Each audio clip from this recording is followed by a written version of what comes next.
any social media, you must be seeing a lot of content of on metaverse. Though I love metaverse, but I also would like to see that maturity, uh, uh, and it will take time, Yeah. because look at AI, uh, where exactly we were a couple of years back in terms of AI. Now where exactly we? So any technology, because technology is like sea, it's an ocean, right? The more you go deep, you'll get maybe a lot of crystals, or maybe you will not. Welcome to a brand new episode of Engatica's interview series. I'm your host Nimilika, and we are really glad to have you join us today. Thank you, The Namita. Engatica interview series is a powerhouse of insights from industry experts and influencers from around the world, a platform that provides the latest news on AI, automation, and technologies that will help you grow your business. Come be a part of our community, learn, share, and grow with us. So, Aditya, Yeah. can you throw some light on your business model canvas?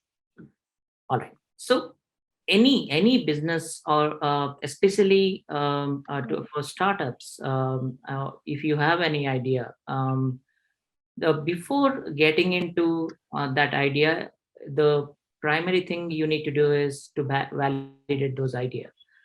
To validate it, business model canvas is a great strategic management tool that lets you, visualize and assess your business idea or a concept. It's a it's kind of a, you have a one page document, you have entire nine different representation from fundamental elements of a business. What are the fundamental element of business? Let us talk about it. When you Yeah. have a business, you may have partners, key partners. What are the key Mm. activities you need to do, whether you are going to build a product or a service, or what is that value Mm. prop? When you are talking about an idea and want to take it to the next level, if you do not have a value proposition, I think it is going to, fall flat. So you need to have that value proposition, and talk about customer relationship, customer segments. What are the distribution channels you need to have, and the, key resources.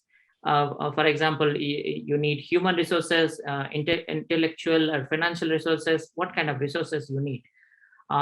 Then the main thing would be revenue streams and the cost structure, right?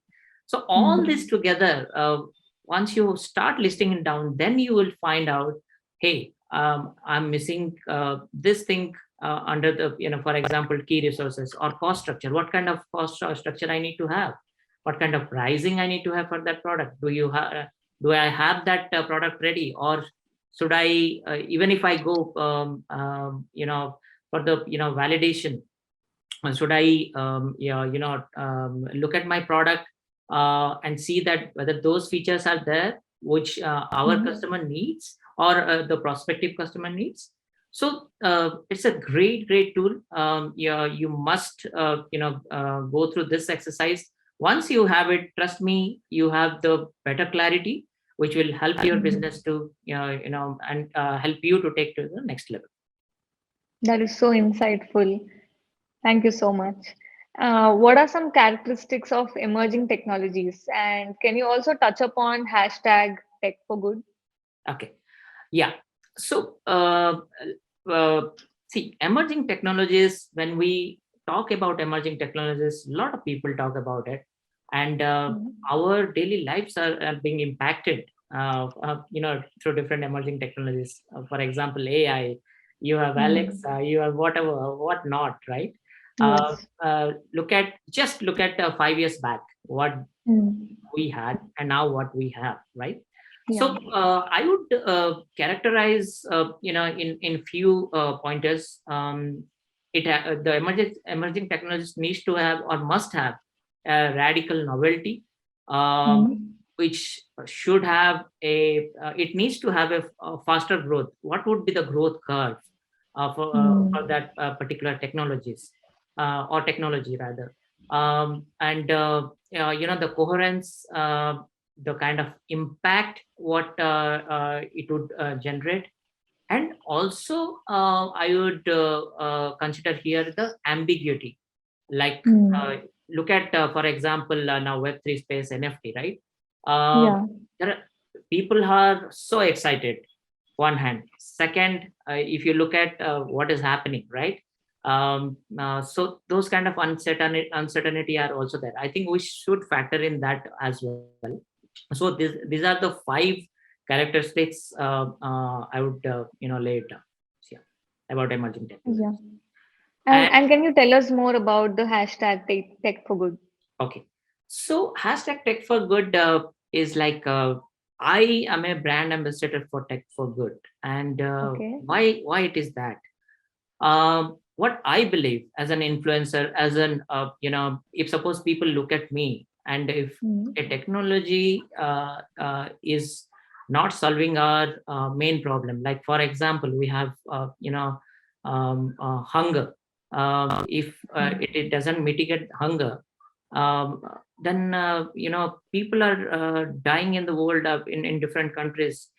People are Mm. not getting the proper food. With technology Yeah. which can do wonders. um, uh, think about healthcare now. Mm. Robotics is really playing a major role. AI is playing a major role in healthcare. And we can detect the toughest part, or I think the most challenging part of humanity is detecting cancer, right? Yes. So if we do not customize those technology in such a Mm. way that it doesn't help humanity and help others, people to people connection, in different other sector as well, uh, Mm. then I don't think there is a point of having a technology. So if you look at the financial inclusion, look at the digital payment in India. Mm.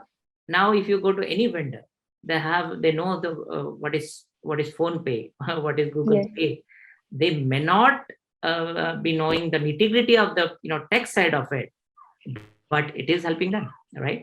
So that is Yes. what I encourage people to be a brand ambassador for tech for good, which can really solve so many problems. And together as a community, I think we can solve our teething issues as well as the major challenges as well. Yeah. So you spoke about technologies being built and used by few people, and maybe most of the community is not getting the advantage of that technology.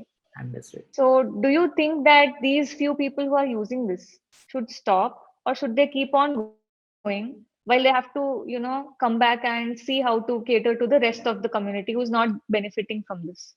Understood. Very, very nice question. So, when you have a community, Mm. and when you have a technology, right? The Mm. adoption, we need to look at the adoption part of it. Adopting a new Mm. technology. What are the ways we should teach people to use that particular technology, right? Many people Mm. do not know, for example, using an UPI. What we should do, Correct. we need to be a brand ambassador. We should help them. Okay, this is what Mm. in their language, if you know the Mm. local language, and if there is a human touch, right? You need to use those. And Correct. I think, I'm sure, if we have a proper I mean properly, if you educate people, they will Mm. adopt more and more technologies, which would really help the other company to grow, whether it's a startup company Mm. or any business, other business. And at the same time, it would help the consumers as well. Yeah, if that consumer is not able to understand, we need to find a way. Now, as you said, Mm. community, right? In the community, okay, one person is able to use that person. Through Mm. that person, I think we should propagate that, hey, this is what you need to use. This is how it works. If there is a problem, whom you should get in touch with, right? Yeah. Yeah. So that is where I think we need to focus in. And second focus on, and second would be like localization, right? um, uh, Mm. in We have different states in India. Few state they can speak different languages. Few state only they focus on the regional language. If you take Correct. if you give them yeah, the any product and which talks about only in English, or it showcase only through Hindi or other languages, they will not understand, Mm. right? Yeah, they Very, won't. very, very simple way to tackle it. But at the same time, yes, there are challenges, but I think we need to have little patience so that you will see the more growth on that particular side. If you look at last 2 to 3 data of UPI transactions, it is Mm. and last January or August, it is really touched up in, I mean, some billion transaction Yes. a month, right? Yes. So Yes. why? So we need to have little more patience, yes, and at the same time there needs to be a constant push. So that is Mm. how we need to adapt to the new technologies. Yeah. And through your research or your experience, how long does the human community take to adopt to a new technology? All right. Very, very good question. Thanks for asking the questions. So what I see is, uh, at least when a new technology is introduced, you need to at least give a year or 2 year to adapt to Mm. that new technologies. The reason Mm. why people would say, why people why don't you build in such a product that people can learn as fast as they can, right? But it is ideally not possible. Why? Okay. Looking at there are different factors. First thing Mm. is what kind of product you have, where exactly Mm. you are helping them to utilize that particular product or service. Second would be the kind of a adoption timing, the time Mm. period of adoption, right? It takes for few it takes maybe 1 month, for few it takes maybe 5 to 6 months, depending Yeah. upon the how their education, their what kind of background they have come from. All these things need to be factored in, Mm. and at the same time you need to strategize as a product company. You need to strategize how to penetrate those areas where you see that there is a lesser impact. Okay, Yeah. Yeah. so that at least it takes 1.5 year or max 2 year, I would say, Mm. as per my research, because that is what I've been researching, especially from the fintech side of it, or from other Mm. products as well. It takes minimum to minimum on 1.5 year, I would say. Yeah. Like I've seen some quote somewhere saying your product should be so good and it should cater so well to the community that the name of your product becomes a verb. Absolutely, absolutely. I mean, I would really concur. I mean, who wrote that quote, I don't know, but it's amazing and it's very, very true, to be honest. Like the first, I think, in my knowledge, the first company name that became a verb was Google. So people say just Google it. And now there are food delivery apps that are following the same thing. In their marketing also, they write ki just, dash it. So Yeah. Look at the yeah. market. Look at Yes. the way they market, right? Mm-hmm. And that is also growing, and that particular space, Mm. market tech, right? It's amazing. Have Mm. we ever thought of that marketing will become, so modern and so tech heavy that Mm. most of the companies would use or utilize that particular way to crack their customer, right? So Yeah. it's brilliant. It's brilliant. I was just talking to a content marketing strategist who Hmm. uses AI to create content. See. So people are now not creating content by their own. They're using technology to create content that is pushed to the end users. Yes, but at the same time, I would say, um, you know, uh, please keep the human touch. I would Yeah, go yeah. 50 to 60% human touch and 40% tech. If you Hmm. start giving the content through AI, I have a little doubt. Maybe it may be too good, or it may fall flat, because Hmm. there are maybe with a some other time we can discuss about that. But it's a very good space to have a discussion or brainstorm. Yeah, yeah. So, what do you think are the emerging technologies in 2022 this year? Okay, so emerging technologies, as I said, right? We have there are a lot, but I would say that we have. If you ask me, I would rate 4 to 5 emerging technologies. Hmm. One would be, of course, the metaverse, AR, VR, metaverse, and mixed Yeah. reality, uh, NFTs, then super apps, and cyber security, Hmm. and also I would give preference to the kind of digital twin and digital Hmm. human as well.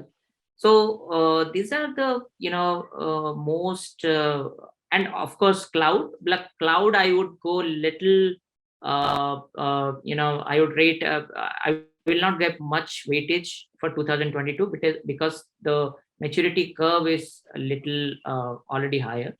Yeah. But emerging technologies are, yes, all this metaverse, NFT, Web3 space, decentralized identity, digital human, digital twin, Yes. cybersecurity. Yes, so those would be my take. And I think it'll take a lot of time for all these to reach the Abs- layman. Absolutely, it will take. Trust me. Um, uh, any social media, you must be seeing a lot of content of Hmm. on metaverse. Though Hmm. I love metaverse, but I also would like to see that maturity, uh, Hmm. uh, and it will take time, Yeah. because look at AI, uh, Hmm. where exactly we were a couple of years back in terms of AI. Hmm. Now where exactly we? So any Hmm. technology, because technology is like sea, it's an ocean, right? The more you go deep, you'll get maybe a lot of crystals, or maybe you will not Yeah. get anything, right? Again, you come Yeah. back and build and start building and start making different changes, right? So that is Hmm. how we grow. And people have started making prediction that metaverse will grow, metaverse will fall flat, NFT will Oh. fall flat. But let's have a little bit patient and wait. So that is what my Hmm. message is. That is so wonderful. And before we end our conversation, are there any sound bites you would like to leave our audience with? Absolutely. I mean, the first thing is I'm very thankful that I'm talking to a community who is really helping consumers, their consumers, and the community through different technologies. That is Thank what you. I like about it, Engatica. And thanks for inviting me. And it was pleasure talking to you. And Thank you. and at the same time, I would say that more and more people should joining this. I urge them to join this community to leverage Hmm. different features, insights, and different other things which Engatica provides. So yes, so that's my message, and thank you so much. Okay. Thank you so much for your lovely support. Thank you a lot. For more content, subscribe to Engati and tap the bell icon to get access to exclusive content from thought leaders from around the globe. Thank you for tuning in. We'll see you with a new expert soon. Sure. Thank you.